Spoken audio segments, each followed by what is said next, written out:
नमस्कार साथियों, स्वागत है आपका हमारे YouTube चैनल पर। और जैसा कि आप थंबनेल में देख सकते हैं, आज हम बात करने वाले हैं एमपीटेट वर्ग 3 की सैलरी के बारे में। सभी को पता है 2025 में चयन परीक्षा का एग्जाम हो चुका है वर्ग 3 का, और अभी सारे अभ्यर्थी रिजल्ट का वेट कर रहे हैं, जो कि बहुत ज़्यादा डिले होता जा रहा है। और हम ऐसी आशा कर रहे हैं कि भाई कम से कम फरवरी, जो अब नेक्स्ट मंथ आपका फरवरी आने वाला है, इसमें आपका रिजल्ट आ जाना चाहिए और बहुत सारे अभ्यर्थियों को खुशखबरी इस चीज़ की जल्दी से जल्दी मिल जाए।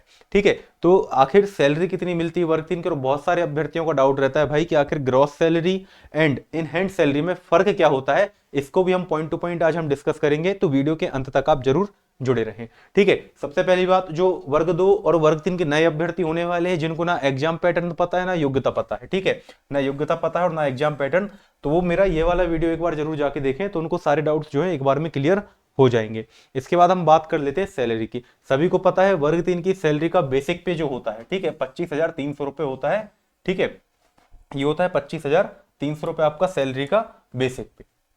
ठीक है, और जो आपकी टोटल सैलरी बनती है 40,480 बनती है। लेकिन कैसे बनती है इसके बारे में भी हम पॉइंट टू पॉइंट देखते हैं। सबसे पहली बात, आपके जो बेसिक पे है वो हो गया आपका 25,300 रुपए। इसके बाद जो आपका डीए, डीए मतलब होता है महंगाई भत्ता, या इसको हम बोलते हैं डियरनेस अलाउंस। ठीक है, डियरनेस अलाउंस जो आपके होते हैं वो मिलता है आपको 55%। एमपी में 55% चल रहा है, जो इसका होता है 13,915 रुपए। मतलब 25,300 का 55% आप निकालोगे तो 13,915 रुपए आपको मिलेगा। इसके साथ ही एचआरए मतलब हाउस रेंट अलाउंस, ठीक है, तो ये मिलता है आपको सैलरी का 5%, जो कि होता है 1,265 रुपए। इस प्रकार से जो हमारी ग्रॉस सैलरी बनती है, ठीक है ना, जो कुल सैलरी हमारी यहाँ पर बन रही है वो बन रही है कितनी? 40,480 रुपए। अब इनहैंड सैलरी क्या होती है इसके बारे में भी हम देख लेते हैं। इन हैंड कब मिलती है आपको? जब आपके जो डिडक्शन होने वाले होते हैं आपकी सैलरी में से, वो आपके पैसे कट जाते हैं। उसके बाद आपको जो सैलरी बचती है वो आपकी इन हैंड सैलरी, मतलब जो आपके अकाउंट में क्रेडिट होती है, वो आपकी इन हैंड सैलरी कहलाती है। सबसे पहली बात, प्रोफेशनल टैक्स आपका लगभग 200 रुपये कट जाता है, सबसे पहली बात तो। उसके बाद जो आपका जीआईएस होता है वो 200 रुपये ये कट जाता है। फिर जो आपका एनपीएस में कंट्रीब्यूशन होता है वो हो रहा है 3,921 रुपये लगभग। ठीक है, लगभग इतना 4,000 लगभग आपका एनपीएस में कंट्रीब्यूशन होता है। इस प्रकार से आपके जो टोटल डिडक्शन हो जाते हैं लगभग 4,329 रुपए। ये एक अप्रोक्स वैल्यू है, इससे थोड़ा बहुत ऊपर नीचे भी हो सकता है। तो आपका जो टोटल डिडक्शन हुआ कितना हो गया भाई? 4,329 रुपए इतना आपका टोटल डिडक्शन हो गया आपकी 40,000 वाली सैलरी में से।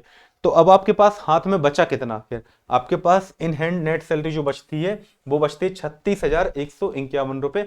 लगभग 36,000 रुपए सैलरी आपके अकाउंट में हर महीने क्रेडिट होगी, यदि आप वर्ग 3 के शिक्षक बन जाते हो तो।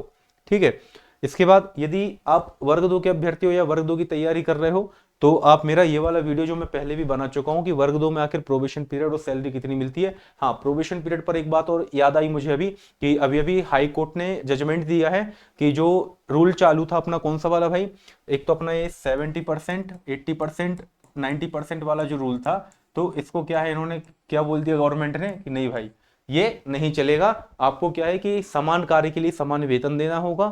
सरकार को इन्होंने स्पष्ट निर्देश दिए हैं, अपने निर्णय में कहा है कि समान कार्य के लिए समान वेतन देना आपको आवश्यक है। तो आपको जो सैलरी आप देनी है वो देनी है कितनी? 100% सैलरी। मतलब जो अभी 36,000 सैलरी मैंने वर्ग 3 की बताई है, आपको लगभग उतनी सैलरी मिलेगी। लेकिन कब मिलेगी इस पर भी हम कुछ कंफर्मेशन अभी नहीं दे सकते, क्योंकि आपको पता है एमपी गवर्नमेंट सरकार की बात तो, मतलब कोर्ट की बात तो मानती नहीं है। कोर्ट ऑफ कंटेम्प्ट लगेंगे अभी कई केसेस, कहीं कुछ होगा कहीं कुछ होगा, तो तब जाकर कहीं पॉसिबिलिटी है कि आपको पूरी सैलरी दी जाए। और हाँ, इतना ही था सैलरी के लिए तो बताने के लिए अभी फिलहाल, कि भाई 3 साल का आपको प्रोविजन पीरियड होता है और 100% सैलरी यदि आपको मिलती है। हाँ, वित्त विभाग और सामान्य प्रशासन विभाग जो क्या है, अब एक दूसरे पे भाई डाल रहे हैं कि नहीं। सामान्य प्रशासन विभाग कह रहा है कि वित्त विभाग के हाथ में है ये चीज, और वित्त विभाग कह रहा है कि सामान्य प्रशासन विभाग आदेश जारी करे तो हम इस पर आगे कार्रवाई करें। तो देखने वाली बात है भाई कब तक होता है। जानकारी यदि आपको अच्छी लगी तो आप टेलीग्राम ग्रुप में जुड़ सकते हैं, जहां आपको वर्ग 1, 2, 3 सीटेट वगैरह सभी की जानकारी एक ही प्लेटफॉर्म पर मिल जाएगी। बाकी चैनल को सब्सक्राइब कीजिए, शेयर कीजिए। थैंक यू, जय हिंद।